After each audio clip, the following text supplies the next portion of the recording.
నమస్తే, నేను Anusha. Welcome to Great Andhra big story. ఏ రంగంలోనైనా రాణించాలంటే ప్రతిభ ఒక్కటి సరిపోదు. కిందివారు పైవారి నమ్మకం పొందాలి. పైనున్న వాడికి ఎవరిని నమ్మాలో తెలియాలి. ఇది అందరికీ తెలిసిందే. కానీ తెలుసుకోవాల్సిన బ్రహ్మ పదార్థం ఒకటి ఉంది. నమ్మకం అనేది ప్రతి మనిషిలోనూ సహజంగా మొలిచే మొక్క కాదు. ఎవరి మీద ఏ నీళ్లు జల్లితే ఆ మొక్క మొలుస్తుందో తెలుసుకోవాలి. ఇదే అసలైన విద్య. ఈ విద్యలో చంద్రబాబు PhD చేశారు. కానీ జగన్మోహన్ రెడ్డి ఎలిమెంటరీ లెవెల్లో కూడా లేరని చెప్పక తప్పదు. చంద్రబాబుకి వెన్నుపోటుదారుడు, మాట నిలబెట్టుకోడు లాంటి బిరుదులు ఎన్నైనా ఉండొచ్చు. కానీ తనను నమ్మిన వాళ్లు కొందరు చంద్రబాబు పదవిలో ఉన్నా లేకపోయినా ఆయన కోసం పనిచేస్తూ ఉన్నవాళ్లున్నారు. ఉదాహరణకు సుజనా చౌదరి కావచ్చు, సీఎం రమేష్ కావచ్చు. వ్యవస్థలో ఎక్కడున్నా వారు బాబుగారి మనుషులే. బాబుగారి కోసం అహర్నిశలు పనిచేస్తారు. ఆయననే వాళ్ళు ఊపిరిగా భావిస్తారు. అది వాళ్ళ గొప్పతనం, వాళ్లలో ఉన్న విశ్వాసం అనుకుని ఆగిపోతే సరికాదు. అంతటి విశ్వాసాన్ని వారి నుంచి పొందడానికి బాబుగారు వాళ్లను ఎలా ట్రీట్ చేస్తున్నారన్నది ఊహించుకోవాలి. కేవలం డబ్బు, అవకాశమే కాదు, మాట, తీరు, పద్ధతి అన్నిటికీ మించి యాక్సిస్ అన్నీ పరిగణలోకి తీసుకోవాలి. ఈ ఇద్దరే కాదు, మీడియాలో కానీ, వ్యవస్థల్లో కానీ, ఢిల్లీలో లాబీయింగ్ చేసే విషయంలో కానీ ఎక్కడ పడితే అక్కడ విశ్వాసపాత్రుల్ని పెట్టుకోగలగడం ఒక్క చంద్రబాబుకే సాధ్యమైంది. ఢిల్లీలో తెదేపా తరపున లాబీయింగ్ చేసే వాళ్లని చూస్తే ముక్కున వేలేసుకోవాలి. అసలు బీజేపీకి తెదేపాకి పొత్తు కలలో కూడా జరగదనుకున్నారు. కానీ సాధించారు. అదే లాబీయింగ్ అంటే.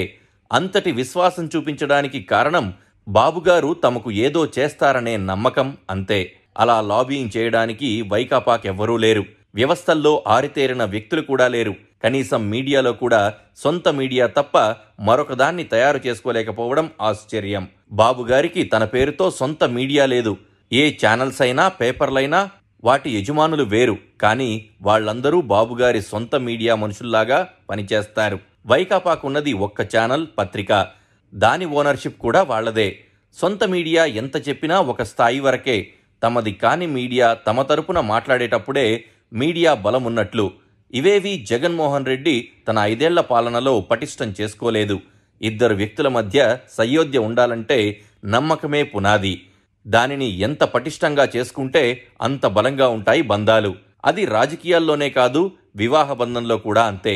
భార్య ఊరెళితే భర్త సెలవొచ్చినట్లు హమ్మయ్యా అని నిట్టూర్చి ఎక్కడికో పోయి ఎంజాయ్మెంట్ పేరుతో ఏవేవో చేయడం. అలాగే భర్తకి సంపాదన లేదని భార్య విడాకులిచ్చిపోవడం చూస్తే ఆ ఇద్దరి మధ్యన నమ్మకం అనే పునాది లేదని, దానికి కారణం పరస్పరం ట్రీట్మెంట్ సరిగా లేదని అర్థం. వైకాపా ప్రభుత్వంలో జగన్మోహన్ రెడ్డి విదేశాలు వెళ్తే చాలు, మినిస్టర్లు, ఎమ్మెల్యేలు, కార్పొరేషన్ హెడ్లు చాలా మంది వెకేషన్కి చెక్కేసేవాళ్ళు. అంటే జగన్ ఆఫీసులో ఉన్నంత వరకు ముళ్ళ మీద కూర్చున్నట్టు ఫీల్ అవ్వబట్టే కదా.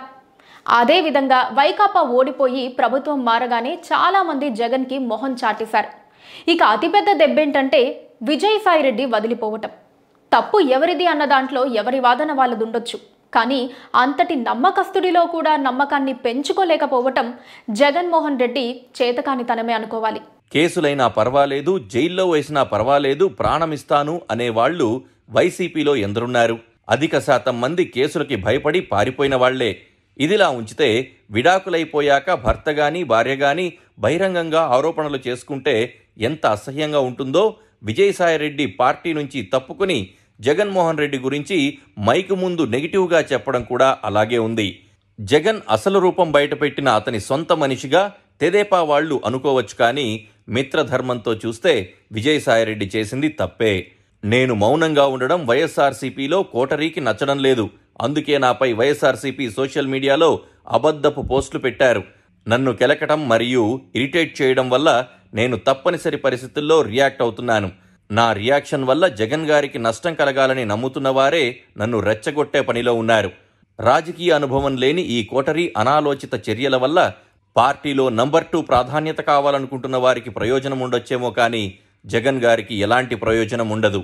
నాకు సంబంధం లేని స్కాముల్లో మరోసారి నన్ను బలిపశువును చేద్దామని కోటరీ నిర్ణయించుకున్నందున, నన్ను అంతకు ముందు నుంచి 4 ఏళ్లుగా అవమానిస్తున్నందున లేని అభాండాల్ని నా నెత్తిన మరోసారి వేసుకోలేక బయటకొచ్చాను. 2011లో 21 కేసులు పైన వేసుకున్న నేను 2025లో కూడా జగన్ గారే కోటరీ ద్వారా రుద్దే ప్రయత్నం చేయకుండా అడిగి ఉంటే సంబంధం లేకున్నా బాధ్యత తీసుకుని ఉండేవాణ్ణేమో. కోటరీ వారే నాకు వెన్నుపోటు పొడిచారు. 3 తరాలుగా ఆ కుటుంబానికి సేవ చేసిన నన్ను కోటరీ మాటలు నమ్మి జగన్ గారు పక్కన పెట్టారు. ఎవరో కోటరీ చేసిన నేరాలను తననెత్తిన వేసుకుంటే సాయిరెడ్డి మంచోడు, అలా చేయకుంటే చెడ్డవాడవుతాడా, అలా చేయకుంటే వెన్నుపోటుదారుడవుతాడా, అలా చేయకుంటే టీడీపీకి అమ్ముడుపోయిన మనిషి అవుతాడా అని విజయసాయిరెడ్డి ఎక్స్లో పోస్ట్ చేశారు.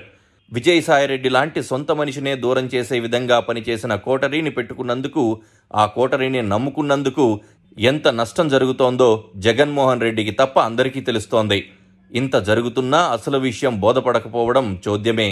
ఆ విషయం పక్కన పెడితే కాంట్రాక్టులు కావచ్చు, లిక్కర్ వ్యవహారం అవ్వచ్చు, మరొకటి కావచ్చు, అవి సొంత పార్టీలోని రాజకీయ నాయకులకిస్తే అలా సంపాదించిన డబ్బుని కొంత సైడ్ చేసినా అధిక మొత్తం మళ్లీ ఎన్నికల్లో ఖర్చు పెడతారు.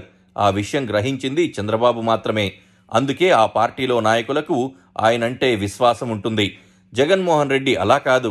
రాజకీయాల్లోకి సంబంధం లేని వ్యక్తులకు అవి అప్పజెప్పారు. వాళ్లు సంపాదించినంత సంపాదించుకుని ఉండొచ్చు. ఇప్పుడు కేసులవుతాయని భయపడి జారుకున్నారు. ఎందుకంటే వాళ్లకు రాజకీయం అనే కెరీర్ లేదు. జనం ముందు నిలబడాల్సిన అవసరం లేదు. వల్లభనేని వంశీ, కొడాలి నాని లాంటి వాళ్లు రాజకీయ నాయకులు, రాజకీయాలు కావాలనుకున్న వాళ్ళు. కనుక వాళ్ళు ఏదో రకంగా కేసులు తట్టుకోవాలి, నిలబడాలి. అందుకే వాళ్ల తిప్పలు వాళ్ళు పడుతున్నారు.